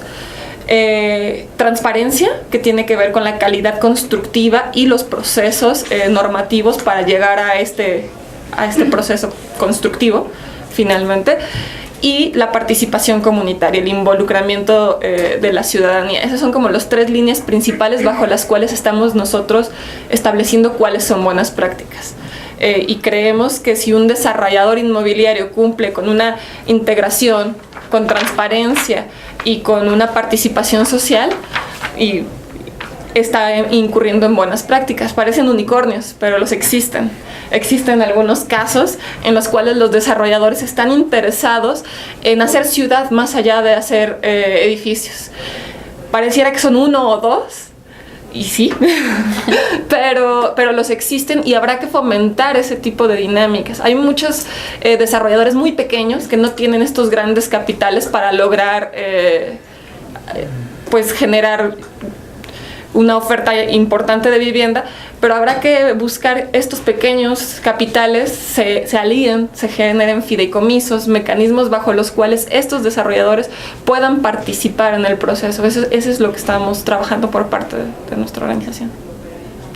Si hay alguna inmobiliaria que ya ha tenido buenas prácticas antes y quiere estar en contacto, bueno, ser reconocido, porque creo que está muy también como, bueno, me certifico y ya, pero no hay un reconocimiento como tal, ¿no? Es decir, es como, está bien, qué bueno que tengas buenas prácticas, pero no hay un reconocimiento como tal, ¿no? Por eso es que la duda era cómo identificarlos, porque creo que no hay tanto registro al respecto. Estamos trabajando aún en esta red de certificación, aún no se encuentra operando, por así decirlo, estamos en la construcción de la misma, pero tenemos indicadores bajo los cuales evaluamos, los estamos construyendo de mano con el Instituto EURE y con el Observatorio por el Derecho a la Vivienda y otras organizaciones para poder llegar a estos indicadores bajo los cuales concebimos las buenas prácticas y bajo las cuales entendemos que se puede certificar o no a un desarrollador y bajo los cuales queremos que participen en esta reconstrucción, entendiéndola no como un proceso, como apuntaba el doctor, muy limitado de aquí a marzo, sino de aquí a largo plazo, que es lo que nos viene. Entonces, estamos en proceso de reconstrucción, están en contacto con nosotros, les voy a compartir nuestra información para que en cuanto tengamos noticias, se las compartiremos con todo gusto. Sí, una pregunta a los panelistas. ¿Cuál es su opinión? Si podría aplicar, las tandas planteadas por Enrique Peña Nieto para la Ciudad de México, pensando en tú que decías estos mecanismos de la gente, ¿no? Para solventar, y bueno, pareciera que esa gran idea, que ese es el plan de reconstrucción, ¿no? El GDF lanzó ya un plan de reconstrucción y escuchábamos en otro panel comentarios de gente de la sociedad civil, de grupos organizados, que decían que no los han tomado en cuenta como damnificados, ¿no? De hecho, el concepto son afectados, y que eso tenía consigo pues esto de los préstamos, ¿no? Una connotación legal. Exactamente. Entonces, ¿qué va a pasar con ese asunto? ¿Y de dónde va a salir ese dinero? Digamos, hubo muchas donaciones, pero tampoco hay transparencia. Entonces, ¿de dónde va a salir todo ese dinero para apoyar a la gente y que no sean solamente los beneficiarios, pues en este caso las grandes constructoras o las empresas gigantes, sino cómo va a llegar a la gente realmente pues los beneficios, ¿no? ¿Las tandas funcionan o no funcionan? ¿Dónde? ¿Las tandas funcionan? ¿Ya empezamos? Ya empezamos. ¿Ya? Bueno, ¿y de cuánto va a ser? No, yo 5,000 pesos. Pues para mí, o sea, la parte importante de lo que comentabas es la corresponsabilidad. Como le toca a la ciudadanía, le toca a los desarrolladores, como le toca al gobierno, como le toca a las ONGs, la participación de todos es importante. Las tandas sí o no, pues habrá que pensar mecanismos o esta ingeniería de organización administrativa bajo la cual sea eficiente. Te podría decir las tandas sí, pero ¿para quién? ¿Bajo qué circunstancias? ¿En qué contextos? ¿En qué? Habrá que hacer un análisis real de cada situación para poder decir si funcionan las tandas o no. Habrá espacios específicos en los que probablemente sí funcionen, pero es como una respuesta muy simplista, decir sí funciona. Creo que lo que tenemos que hacer es apegarnos a los diagnósticos, a lo que muestran y fomentar esta corresponsabilidad de todas las partes. No es solamente de gobierno quien deba de pagar esto. En alguna reunión escuché que iba a ser toda la reconstrucción o todos los gastos a fondo perdido, y como decía, el peligro de eso, de que se reconstruyen edificios de un propietario y que eso beneficie a quién, pues es bastante cuestionable, ¿no? Entonces habrá que estudiar cada uno de los casos para ver las acciones que se tengan que tomar. No hay que tomar determinaciones simplistas como las tandas o otro tipo de mecanismos que parecieran eficientes, sino más bien hay que encontrar el traje hecho a la medida para cada una de las situaciones, para cada uno de los barrios. Y eso es lo que nosotros apostamos. Bueno, yo creo que vivimos en un país que la mentira se vuelve casi verdad a cada paso. O sea, nos habían planteado que nuestra ciudad era una ciudad resiliente, ¿no?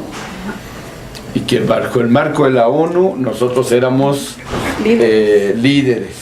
De América Latina los primeros, etcétera, etcétera, etcétera. Y sin embargo, con un movimiento de la magnitud que vivimos, todo esto se vino abajo.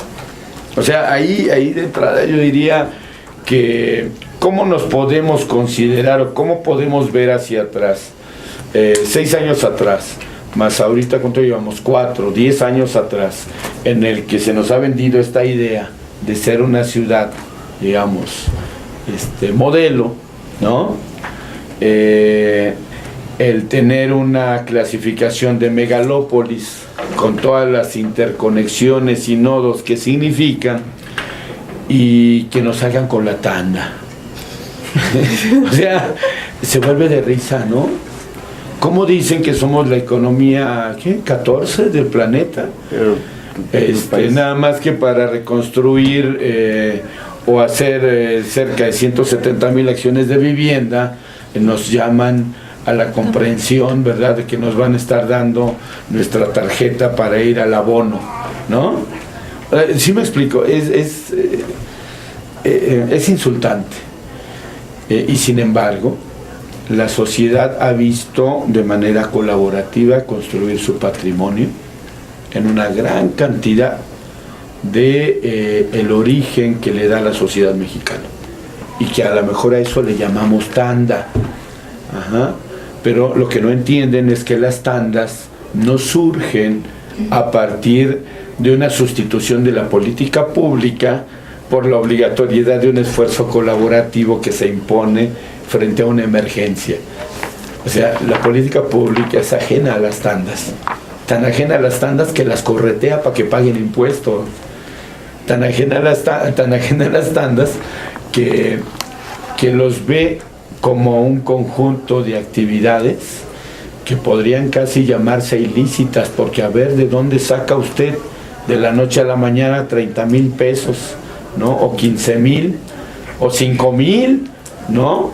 Y si se te ocurre agarrar y tener el dinero de la tanda en la mano y depositarlo en el banco, ¿qué crees? Ya te amolaste, porque ese es manejo de dinero ilícito. ¿Por qué? Pues porque estabas medio muerto, no depositabas ni 500 pesos a la quincena ni al mes. Sí, no sé si me explico. Entonces yo creo que ahí es más bien una justificación de política pública frente a actos que le están rebasando, y que lo que nos refleja es todo esto de lo que hemos comentado acá. Son importantes las tandas. Yo más bien le quitaría el nombre de tandas y diría, son importantes los esfuerzos sociales para construirse alternativas que les mejoren la calidad de vida, y frente a eso los sismos de 85 generaron una gran cantidad de experiencias, de las cuales muchos de los que están en el gobierno, ¿verdad?, son parte de esos procesos, La Facultad de Arquitectura, Autogobierno, igual fue parte de eso, la Facultad de Ingeniería, la propia Facultad de Economía, Ciencias Políticas, Trabajo Social, etcétera. O sea, somos una sociedad que en un esfuerzo colaborativo, llámenle tandas o no, tandas de trabajo, hemos sido beneficiarios directos e indirectos de eso. Entonces yo creo que bajo ese marco es que nosotros debiéramos no tanto agarrar la idea que maneja el gobierno, la gente se va a buscar su alternativa para poder estar en mejores condiciones, y una parte de esa alternativa yo creo que todavía no aflora. Algo que en mi opinión tiene en un estatus de foco amarillo, estado de alerta al gobierno federal y al estatal, es que en términos reales la emergencia de la sociedad afectada por los sismos todavía no aparece. Y yo creo que es buen momento para hacer bien las cosas para que no aparezca, porque cuando aparece significa que las cosas están en el colapso. Frente a un proceso electoral que viene el año que entra, yo siento que es de cuidado, ¿no? Las tandas pueden funcionar, pero en un sentido inverso, ¿no? Yo por ahí dejo lo de las tandas hasta ahí. Bueno, es que hay posiciones encontradas, ¿no? Para algunos la economía colaborativa, no en el sentido que se le da hoy en día, sino el más 60, 70, esta parte de creación de bolsas económicas funciona. De fondo. Ajá, sí, fondo. Ahí los brasileños tienen experiencia a morir, ¿no? En este tipo de cosas. Creo que el contexto sobre el cual se dice y se plantea esta política no es el adecuado, ¿no? Es una cuestión de discurso que cayó en una cuasi broma, ¿no? O sea, que implicaba que una cuestión de financiamiento se pudiera repartir de otra manera, ¿no? Porque no existen los mecanismos legales para hacerlo de otra manera. Lo interesante de todo esto es que yo soy particularmente crítico de esta condición, no por la tanda per se, sino, yo lo decía hace rato, pues si no tenemos con qué comprar, no vamos a tener con qué ahorrar, claro, ¿no? Y si existe eso, pues es muy complicado. Y tal vez el mecanismo financiero más recurrido ha sido los intermediarios, el intermediarismo financiero, ¿no? Los bancos, las casas de empeño y otro tipo de mecanismos de este tipo. Y al final, a diferencia de las tandas que no generan intereses, estas sí. Entonces hay otra dinámica completamente diferente que se establece bajo otro tipo de mecanismos, ¿no? ¿Alguna pregunta más? ¿No? Bueno, entonces vamos a concluir.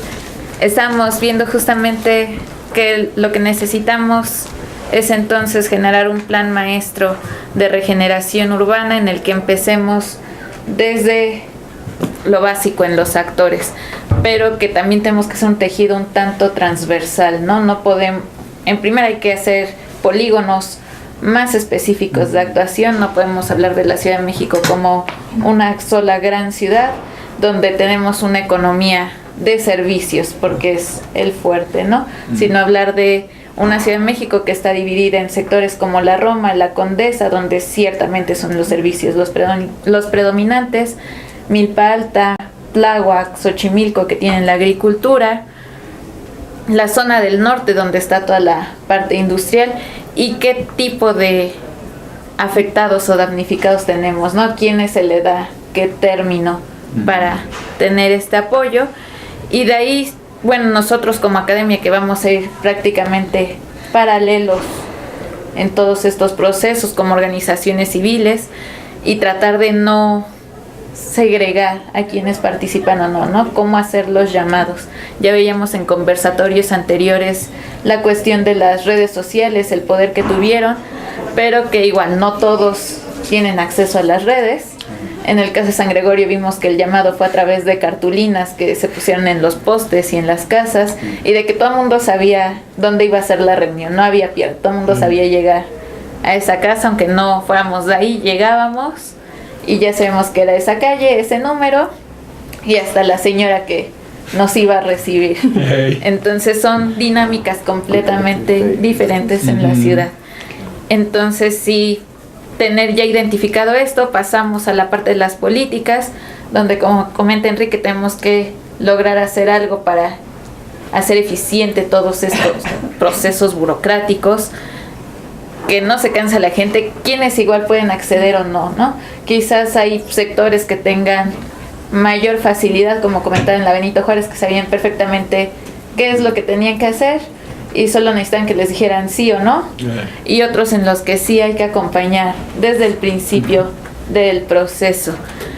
En cuanto a las diferentes dependencias gubernamentales, encontramos que todos tienen un fondo, ¿no? El Instituto de Antropología, el de Bellas Artes, el de Economía, CEDEREC, Sectur, pero ante el caso de emergencia, que como comentan, todo el mundo de pronto se fue hacia las escuelas, había gente del instituto revisando edificios, escuelas, el patrimonio también tenía su fondo, y llegó un punto de conflicto en el que también nos decían, ¿no? No solo las donaciones que llegaron del extranjero, sino el dinero que tiene el mismo instituto, porque se tiene que destinar primero a la protección patrimonial y no a la recuperación de casas. Fueron cuestiones en las que todo el mundo cayó en un momento. Y bueno, finalmente esta parte de los plazos en los que los tenemos que hacer. Todos quizás reaccionamos de manera inmediata, intentamos solucionar las cosas ya, sin ver justamente que hay un proceso un poquito más largo, y en un proceso en el que se van a meter otras cuestiones, como es el proceso electoral, que nos va a llegar el próximo año, el fin de año, que de por sí ya sabíamos que es pesado, todo lo que es diciembre, enero y febrero, más otros agentes que nos van a afectar. Y bueno, el caso de que, como ya lo veíamos, ¿no? Tenemos una ciudad en la que la economía va a depender de diferentes cuestiones. El sector inmobiliario, que generalmente lo vemos como un actor independiente de servicios y demás, y que no, que realmente tiene un papel muy importante en la economía de la ciudad, y que veíamos esos días, ¿no? Todo el mundo jugaba un poco con qué va a pasar con el inmobiliario, baja, sube. Luego vimos que también tuvieron una pequeña pausa y luego se recuperan, vuelven al papel de siempre. En la parte de la agricultura, que también nos decían, 2 semanas se paró mi producción porque no podía sacar las cosas, vuelven a reactivarse, pero en el caso de los nopales que comenta el profesor, ¿no? Están ya 5 por 10 pesos y vienen las heladas, entonces otra vez nos van a volver a poner 3 por 10 pesos. Entonces, bueno, sí, la invitación queda abierta a nombre del doctor Delgado para seguir participando en lo que es esta agenda de regeneración urbana en colaboración con el PUEC, la Coordinación de Humanidades. Y bueno, muchas gracias por acompañarnos el día de hoy. Esperemos que nos puedan acompañar en futuros conversatorios y trabajos para esta regeneración urbana.